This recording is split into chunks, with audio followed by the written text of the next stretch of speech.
यदि किसी सरल लोलक का आवर्तकाल, आवर्तकाल यानी एक दोलन या एक कंपन पूरा करने में जितना समय लगता है वह आवर्तकाल कहलाता है।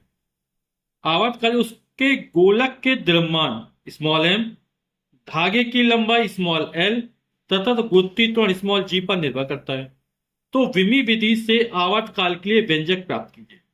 यानी आवर्तकाल किस पर निर्भर कर रहा है? द्रव्यमान पर निर्भर कर रहा है, लंबाई पर निर्भर कर रहा है और गुत्ती त्वरण पर निर्भर कर रहा है। यानी कैपिटल टी जो है वो अनुकमानुपाती हो जाएगा एम पर। तो एम की घात ए मान लेते हैं। एल पर निर्भर करता है, एल की घात बी मान लेते हैं। जी पर निर्भर करता है, जी की घात सी मान लेते हैं। अनुकमानुपाती इंसान हटेगा, एक नियतांक आएगा, नियतांक को हमने के मान लिया। तो एम की घात ए, एल की घात बी, जी की घात सी। तो यहां पर जो के है ना, वो एक विमाहीन नियतांक है। ठीक।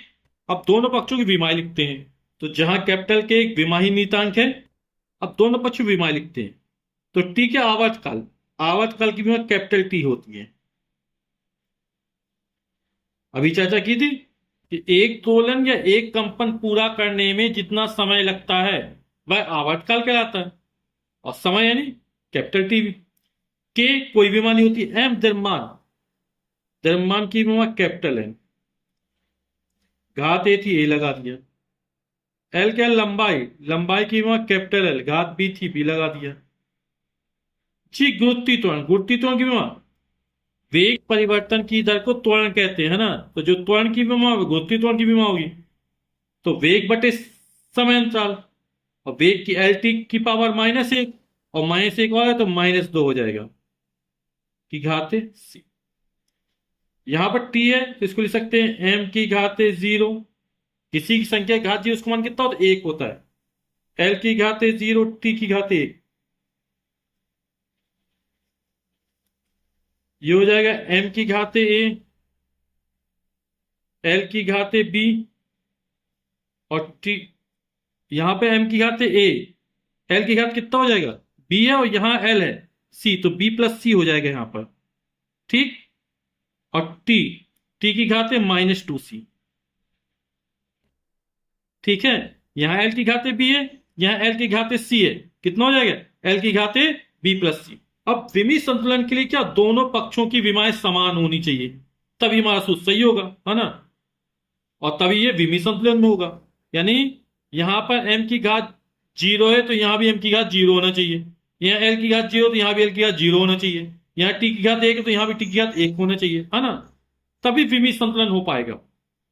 तो विमी संतुलन के लिए दोनों पक्षों की विमाएं कैसे? समान होनी चाहिए। तो विमी संतुलन के लिए दोनों पक्षों की विमाएं समान होनी चाहिए। यहाँ m की घात 0, यहाँ m की घात a है, तो हो जाएगा a बराबर 0। यहाँ l की घात b प्लस सी है, यहाँ l की घात 0 तो b प्लस सी बराबर कितना? 0 हो जाएगा।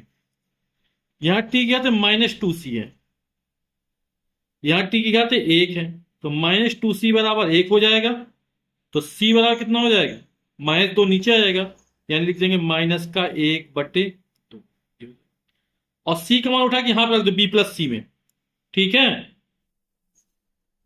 प्लस सी, और सी का मान कितना है? -1/2 बराबर 0। तो b प्लस माइनस का -1/2 बराबर 0। 1/2 को पक्षांतर कर दो तो b बराबर हो जाएगा 1/2। तो b बराबर 1/2, c बराबर -1/2 निकला, है ना। a का मान 0 निकला।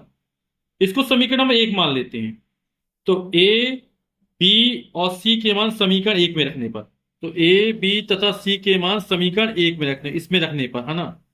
तो t बराबर हो जाएगा k m, m की घात a है और एक मान कितना? 0 निकला। फिर l, l की घात b है और b का मान कितना? 1/2 निकला। फिर g, g की घात c, इसका मान -1/2 निकला। तो हो जाएगा कैपिटल के m की घात 0, किसी से की घात 0 इसका मान 1 होता है। ये l की घात 1/2, ये -1/, इसको नीचे ले जाएंगे तो हो गया g की घात 1/2। ठीक। और घात 1/, तो इसका मतलब क्या? वर्गमूल होता है। तो k वर्गमूल L/G, ये कैपिटल T का मान निकल आया। जब हम विमा की सहायता से समीकरण प्राप्त करते हैं तो उसमें नियतांक का मान नहीं निकल पाता है ना। आगे हम सरल आवर्त गति वाले चैप्टर पढ़ेंगे तो उससे पता चल जाए के का मान कितना निकले, 2 पाई निकलेगा, है ना। तो प्रयोगों के आधार पर लिख देते हैं कि प्रयोगों के आधार पर के का मान कितना है, 2 पाई है। तो परंतु प्रयोगों के आधार पर नियतांक के का मान कितना, 2 पाई निकलेगा। तो कैपिटल टी बराबर हो गया 2 पाई वर्गमूल या square root small l upon g, यही सूत्र निकल आएगा।